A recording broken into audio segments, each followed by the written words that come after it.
மணல் லாரி உரிமையாளர்கள் சார்பில் திருச்சியில் நாளை அடையாள உண்ணாவிரதம் நடைபெறும் என்று அறிவிக்கப்பட்டுள்ளது. தமிழ்நாடு லாரி உரிமையாளர்கள் சம்மேளனத்தின் ஆலோசனைக் கூட்டம் திருப்பூரில் நேற்று நடைபெற்றது.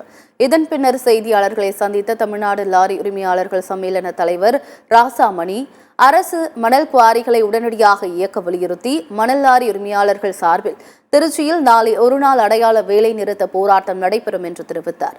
இதில் மணல் லாரி உரிமையாளர்கள், ஓட்டுநர்கள், மாட்டு வண்டி உரிமையாளர்கள் மற்றும் தொழிலாளர்கள் கலந்து கொள்ள உள்ளதாக தெரிவித்தார்.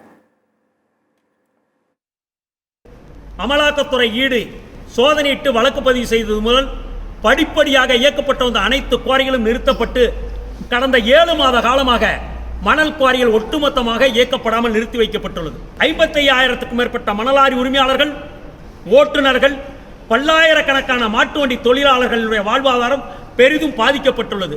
குவாரியை உடனடியாக திறந்து இயக்குவதற்காக வருகின்ற 9/8/2024 வெள்ளிக்கிழமை என்று திருச்சியில் திருவள்ளுவர் பேருந்து நிலையம் எதிரில் ஒரு மாபெரும் ஒருநாள் அடையாள உண்ணாவிரத போராட்டம் ஈடுபட உள்ளோம்.